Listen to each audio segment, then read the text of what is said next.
Bonjour, bienvenue à vos 10 minutes juridiques avec le cabinet d'avocat Landau Associés. Par VK, on va parler de référent déontologue des élus tout à l'heure, mais tout de suite les brefs de la semaine. Alors, d'abord en matière de responsabilité.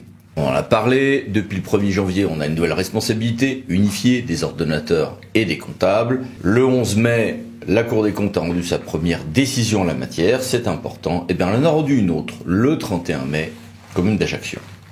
Or, c'est intéressant, pourquoi ? D'abord parce qu'on parle d'infractions financières qui concernent les ordonnateurs, y compris les élus, c'est pas le cas à chaque fois. Deuxième chose, c'est la première fois sous ce nouveau régime que la Cour se prononce sur la responsabilité d'un élu parce que celui-ci a mis en échec, n'a pas appliqué des décisions de justice et n'a pas ordonnancé des paiements d'astreinte à la suite de décisions de justice. Condamnation de 10 000 € tout de même, et toute une série d'indications très intéressantes sur ce que va être ce nouveau régime. En matière d'agents, le Conseil d'État a rendu une décision publiée en intégrale au recueil Le Bon, qui est très intéressante sur la frontière en réalité, plus largement, entre recours pour excès de pouvoir et recours de plein contentieux. Un recours contre un titre de perception est un recours de plein contentieux, même si c'est à la suite d'un litige avec un agent. Par contre, un litige sur la lettre adressée à un agent public l'informant de retenue sur traitement à intervenir, c'est bien un REP. En matière d'agents toujours, le Sénat a, le 6 avril 2023, on en avait parlé, adopté une proposition de loi sur la revalorisation du métier des secrétaires de mairie. Et bien maintenant, c'est au tour de la délégation du Sénat aux collectivités de formuler 17 propositions sur ce point, rebondissant en partie sur celle d'ailleurs de l'AMF d'il y a quelque temps. En matière de délibération maintenant, il ne faut pas confondre le fait que, oui, une délibération donne lieu à une note de synthèse quand on dépasse les seuils pour qu'il y ait une note de synthèse. Très bien. Sauf dans les départements ou régions où là c'est un rapport. Oui. Bon.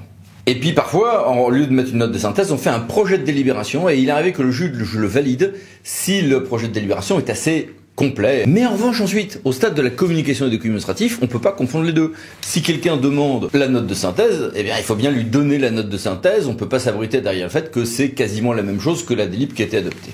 Autre confusion, mais qui cette fois-ci pourrait être faite, c'est qu'on pourrait aller vers une fusion entre la carte d'identité et la carte vitale. Bon, ça existe dans plusieurs pays voisins, mais au rythme où on renouvelle nos CNI, évidemment, ça prendrait au moins 10 ans. En tout cas, pour l'instant, c'est en réflexion. Il y a une mission commune pour préparer ça.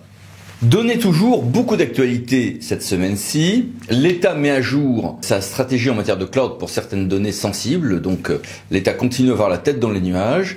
La DILA, de son côté, donc celle qui s'occupe de Gifrance et plein de choses, fait une course aux runes. Le référentiel unique serait un référentiel unique pour toutes les bases de données qui alimentent la Gifrance. Et c'est quelque chose d'assez important. En matière de RGPD, la CJUE a défini ce qu'il fallait entendre par une copie, par une information, ce qui est assez important au RGPD. Et puis la dématérialisation est obligatoire pour un certain nombre d'instructions de demande de décision favorable pour de logements sociaux.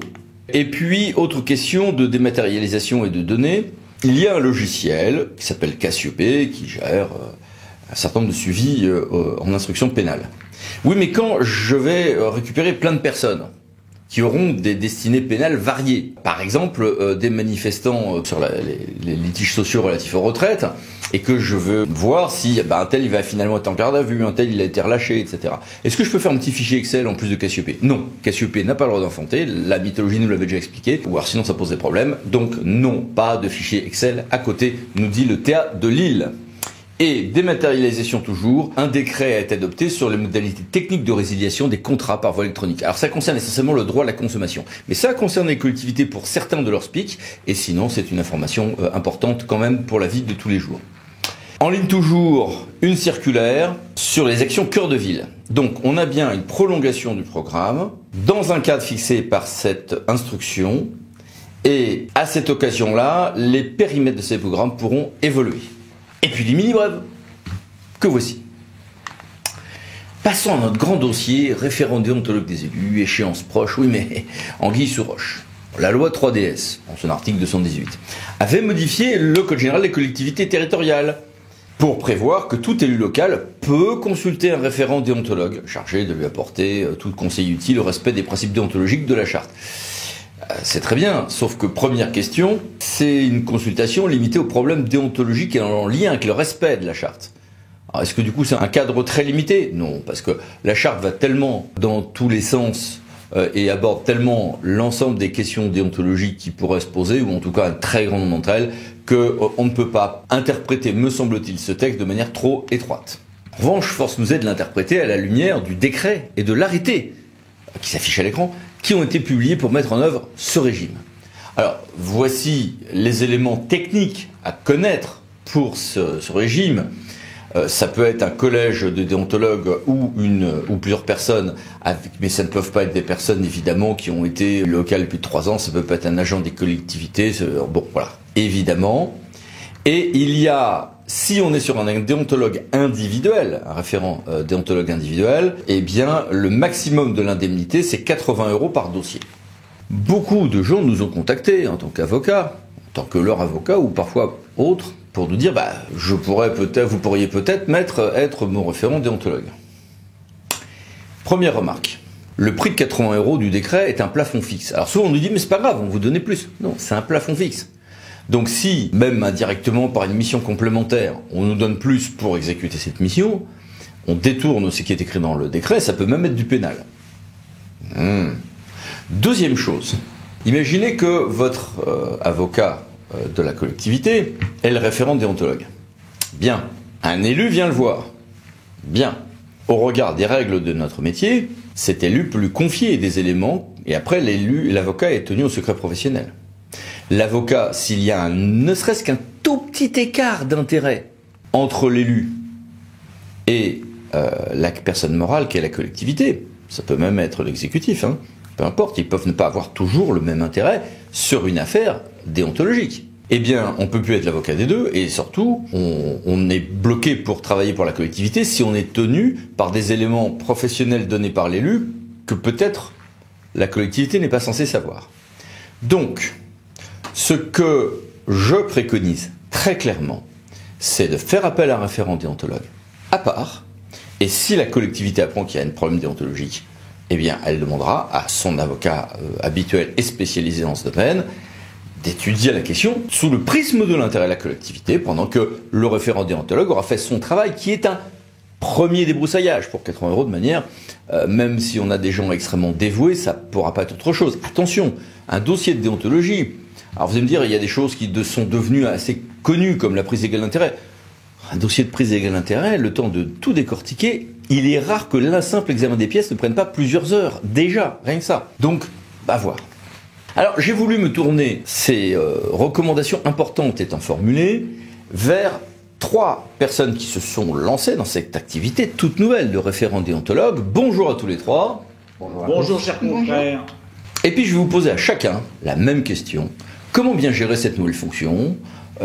Quid du secret professionnel, quid du temps de travail à allouer à tout ceci, comment aider réellement les élus dans ce cadre assez contraint. Commençons par vous, Madame Zaoui. Alors, j'envisage de mettre en place l'activité de référente déontologue auprès des élus que je vais conseiller du coup à la mairie d'Aubigny pour le moment. Donc, je l'envisage de 2 manières. Premièrement, il y a d'un point de vue opérationnel, donc il faut respecter les dispositions qui ont été édictées par le décret qui instaure ce référent déontologue, donc dans la confidentialité, donc en faisant appel aussi à ses compétences et son expertise dans le domaine de l'anticorruption et de la prévention des conflits d'intérêts. Donc ça demande de discuter avec les élus et aussi de mettre en place un suivi anonymisé, vu que c'est réellement une relation de confiance qui se loue avec les élus. Aussi, avec beaucoup d'humilité, parce que c'est des nouvelles fonctions qui s'offrent à de nouveaux conseillers. Et donc, il y a beaucoup de dispositions d'ordre législatif, réglementaire, de la doctrine, des guides de l'Agence française anticorruption et de la Haute Autorité de transparence de la vie publique, et même de la Direction générale des collectivités locales, qu'il faut appréhender et mélanger, et, faire en sorte de comprendre pour fournir le meilleur conseil. Après, je pense que ça, c'est des missions qui vont se mettre en place avec le temps. Donc, il faudra voir comment concrètement on fournit ce conseil pas à pas. Même question pour vous, cher confrère. Écoutez, j'ai lu attentivement le décret de décembre 2022 qui définit de manière précise les conditions d'intervention du référent déontologue. Nous avons les précédents des référents déontologues qui se trouvent maintenant en fonction dans les différentes administrations et également dans les autorités publiques indépendantes, dont nous avons cette expérience. Je pense que ce qu'il faut avoir en tête, c'est un principe simple, analyse concrète d'une situation concrète, c'est-à-dire nous sommes là pour conseiller, pour prévenir et pour guider les élus qui nous posent des questions se rapportant à une situation bien précise. Et c'est par rapport à cette situation bien précise que nous avons à leur apporter les réponses. Nous ne sommes pas dans d'autres fonctions que celle-là. Nous n'avons pas une fonction de contrôle, nous avons une fonction de vigilance et surtout, nous n'intervenons que parce que nous sommes saisis d'une situation bien particulière. C'est donc, je crois, en prenant en considération les obligations des élus locaux et des membres des conseils municipaux, quelle que soit leur fonction, quel que soit leur statut, quelle que soit leur origine, c'est comme ça que je pense travailler. Et toi, Michel, comment vois-tu ceci ? Les exigences déontologiques se sont renforcées sur les élus locaux ces dernières années.